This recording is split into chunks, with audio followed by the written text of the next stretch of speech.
Hey you guys, welcome to the YouTube channel. Don't forget to like this video, share this video, and subscribe to the channel. And also comment in the comment section and let me know if you think Latoya Jackson was lying or not.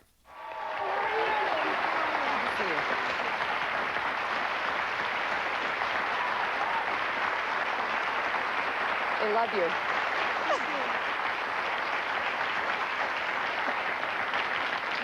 You really did shock a lot of people when you talked about the verbal and physical abuse within your family. And what you're about to talk about is really even more shocking because you say you were sexually abused by your father. Yes, my sister and myself were both molested by my father. When did it start?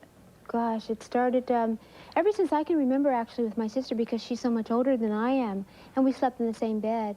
So I recall him getting in the bed with us and doing the acts with her. And my mother would say sometimes, "Joe, not tonight." Your mother knew. Oh, yes, my mother was very much aware of it. And then there were times when my sister couldn't take it anymore, and she would ask my mother to go get help for him, psychological help. And she refused to do that. And eventually my sister just decided that she wanted to leave home, that she could not deal with it anymore, so she left home. You're talking about... Go ahead, I'm sorry. That's my sister, Ruby. Right. And that's when he started sexually abusing me, when she left home. But you were very young when it started. Very young, yes. And how long did it go on? It went on for a couple of years. It went on basically my entire life.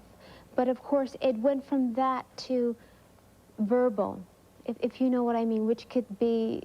It's so emotional as well, verbal, because the things are so terrible when you hear them say certain things to you, and when you're in a room alone together. And I didn't like that. That went on, that continued actually until I left home. Verbal abuse can be even more devastating sometimes than physical because it hurts. It leaves an impression in your head that doesn't go away. But there was so much verbal. It was verbal in a sexual way and just verbal in general, and also the physical abuse as well. Tell us more about your mother's, conspiracy of silence about this? Did you ever talk to your mother about this? Yes, I did.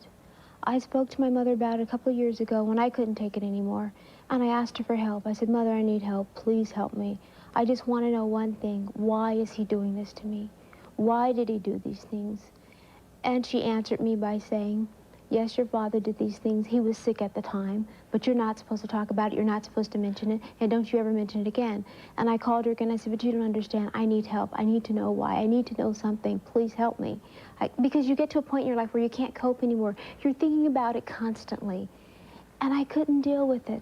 And I kept reaching out for help because she was my best friend. So I turned to her for help. And she wouldn't do anything about it. And she kept saying, "If you ever mention this to the public, I will deny it. And I will call you a liar, and they won't believe you." You were very close to your mother. You and Michael were the last to leave the family home. What did that say to you when she wouldn't help you? It hurt me a great deal because, after all, she was my best friend. We did absolutely everything together. I mean, my brothers and people who were friends with the family would call me the shadow because we were so much together. I was like her shadow. And when she turned on me in that way, it just hurt so badly. I didn't know what to do. I just said to myself, there must be other kids out there that are going through the same thing, and I need to reach out and try and help them get through this as well. Because it's a terrible experience. It leaves a scar for a lifetime. Let me just ask you, because I had read a quote from your husband, manager, Jay. He said you were repeatedly raped and that you're a very sad woman because of it. Is that a fair? Well, at a young age, my father engaged in that with me when I was much younger. As I got older, no, because he could go out and get any girl he wanted. However, sexually, verbally, it continued. He would say terrible things to me if we were alone in the room. "You know you want this, come over here and get it." Things like that he would say to me as I was older, but younger. Children don't have a lobby, so we can't say no, but as an adult, we have a choice to say yes or no. But even as an adult, I couldn't say no when he said things like that because my parents were so strict that we weren't allowed to really say no or anything. So I just had to listen to him talk to me like this, and I'll dare walk out the room. He'd grab me and beat me if I were to walk out the room while he's talking to me, so I just had to take these things from him. You also probably still wanted his approval, which is what I've heard a lot of incest survivors say. No matter what he did to you, you still wanted him to love you. Well, he was my father. I didn't really know this man. No one actually knew him. None of my siblings really knew him. I think they know him more today and better today than they did back then. Have you talked to Rebe about this, to any of your siblings about this since this happened? Did they know this was going on? Well, Rebe definitely, because we slept in the same bed, so she knew I knew about her. And eventually Rebe and I spoke about it, and we talked about it on the phone. And she asked me a question, and she says, Latoya, I want you to be very honest with me. She says, I've been away from home for years. This is almost, I think, 20 years now. She's been away from home for years, and she says, I've watched your behavior. I notice you stay in your room. You're very quiet. When Joseph, we call her Father Joseph, when Joseph walks in the room, you walk out. She says, please answer me this question. Did he sexually molest you the way he did me? And I was so embarrassed.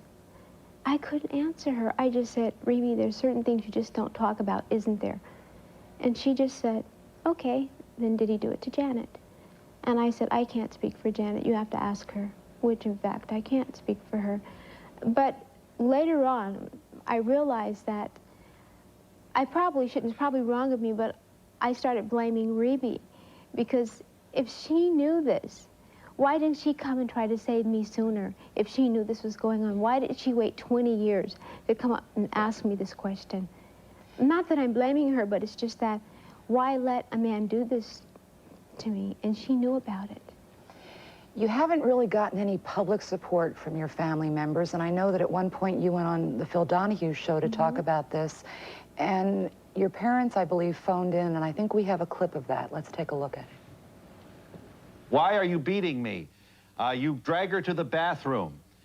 She says there's blood. Your mother came in and silently cleaned my cuts and bruises before tucking me in next to Rebe.